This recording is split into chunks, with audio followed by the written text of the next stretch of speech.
Doug, we're going to talk about commitment. And the first part of commitment is the achievement orientation. Can you explain what that means? Yeah, well, we're now looking at the an aspect of mental toughness that people generally recognize, because often people think mental toughness is about getting things done. And so when we talk about commitment and specifically achievement orientation, we are talking about our mindset when we have to do something. So at one end of the scale, you'll get people who will do whatever it takes, even if it's uncomfortable for them, and they just want to get the job done. At the other end of the scale, you have people who maybe can't see the point, in making the effort, don't feel inclined to make the effort, and they will respond in a completely different way. And so they have a low level of achievement orientation. Getting the job done doesn't matter so much for them.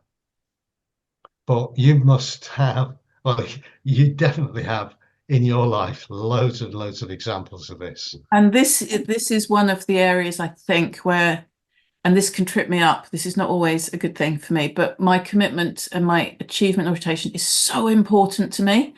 And I know where this comes from. It comes from leaving home and wanting to please my father. So if I can achieve things, it makes me feel good. It means maybe I can be seen as worthy and all that kind of stuff, which is really annoying, but is a fact.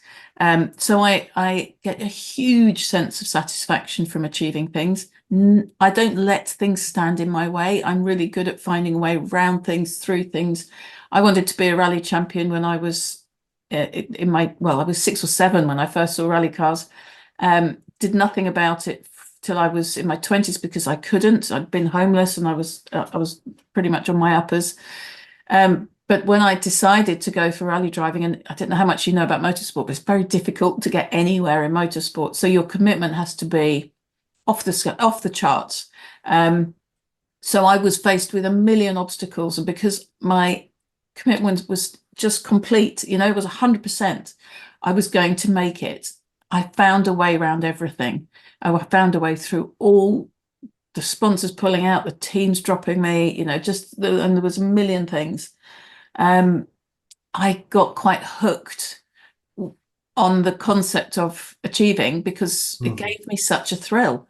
And then I would up the game a bit and I want a faster car and a better team and I would do it. And I want a faster car and a better team and I would do it. And I kind of got hooked on this achievement thing, which is actually quite exhausting because I don't know how to switch it off. So I'm even now still wanting to try something new, find a way through the obstacles to achieve it. I still get the same buzz. It's not going away. I can't imagine it ever will go away, but I guess as I get older, it might be reduces a bit. But I just love setting a goal and I love smashing it. And again, I've said this to you so many times. I thought everyone was like that. And they're just not. Some people hate goals, don't they? They set them, do nothing about them. They're just not important.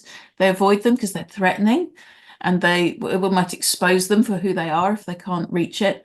So I think a lot of people absolutely avoid setting goals and tasks because, and they're not bothered about the achievement because maybe it is just, yeah, they might be scared of what that might reveal to the world about themselves.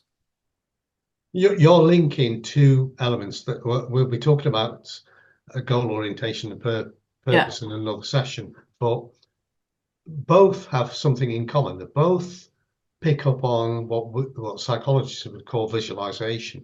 When you talk about achievement orientation, one of the things that drives people, because my level of achievement orientation is also off the scale. When I have to do something, I will often visualize what it is.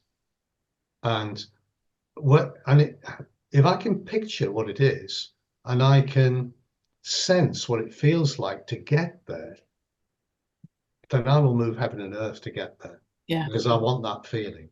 And I know in the world of sports, in a lot of track events, coaches will tell people to build little podiums in the bedrooms. And at night before they go to bed, they go and climb onto the top of the podium and imagine they're winning the gold medal. I mean, if you can imagine it, you get that sense that, that feeling of exhilaration.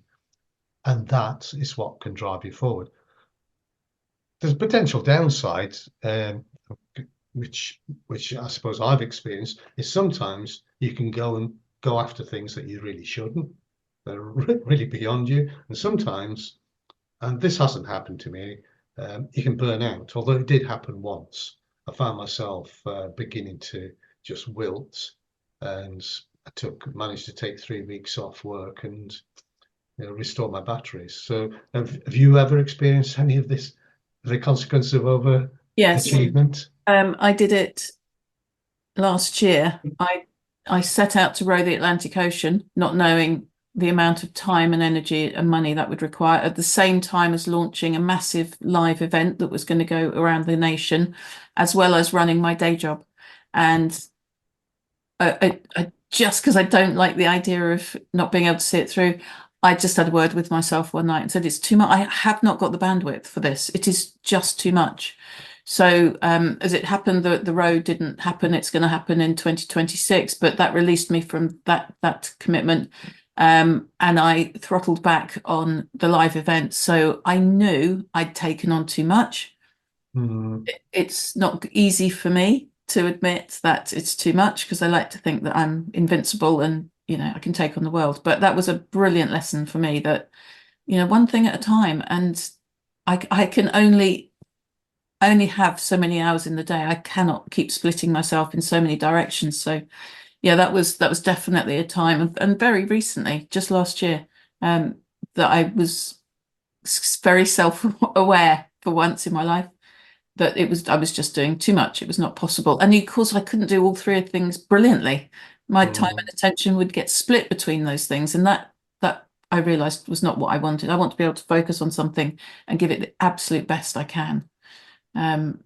So yeah, I mean, you've taken on too much, have you, at times? Yes, funny enough, when I started AQR for 2 years, I didn't take a single day's holiday other than bank holidays. And that was only because the clients weren't working.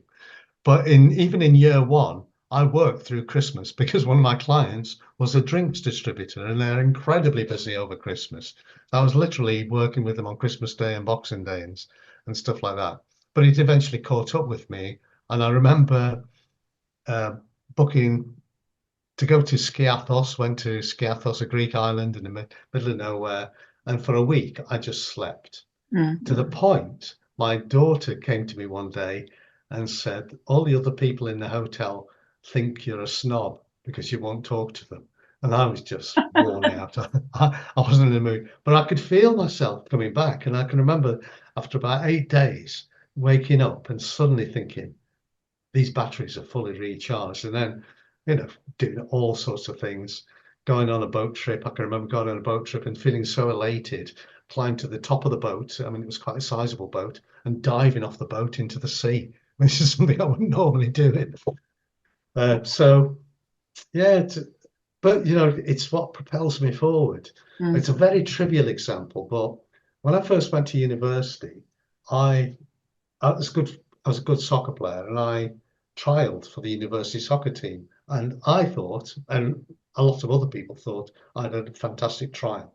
In fact, I know that in the 2 trial games, I was the only person who scored any goals. So I thought I must be in one of the university teams, but I wasn't. I wasn't picked, and I wasn't even in the sort of the initial squad. And I was incredibly disappointed. So I think they were, putting me into something like the 4th or the 5th team.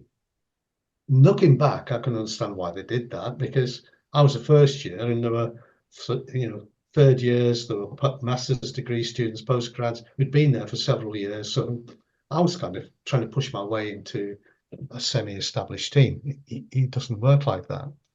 But so I got my gander up. But at the end of the year, there would be kind of it was a regional football competition, and you had to form football teams.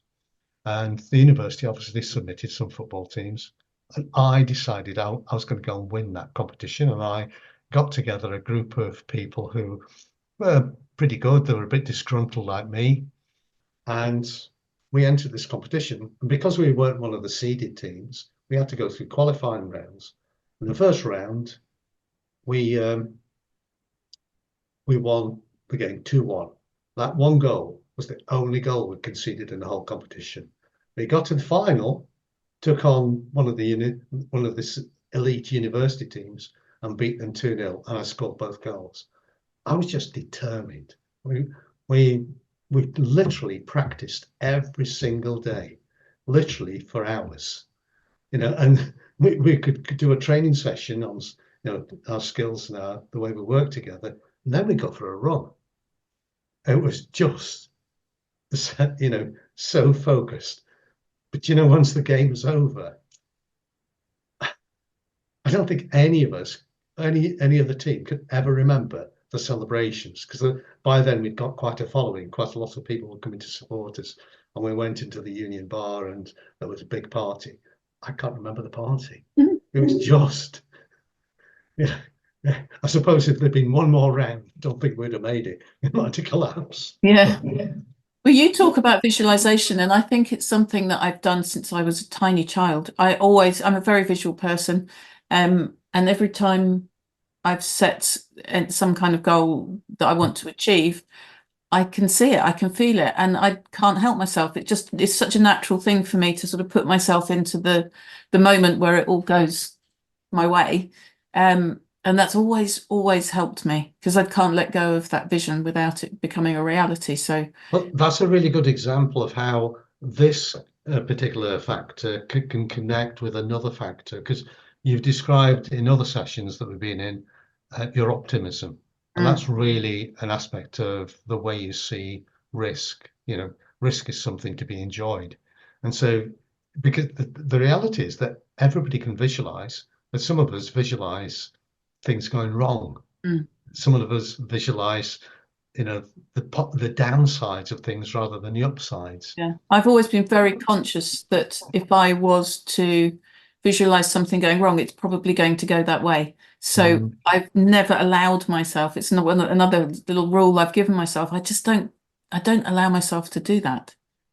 It's just not something I permit, which again has its downsides, because you sometimes avoid looking at the reality of situations. But listen, we've probably covered achievement pretty thoroughly there.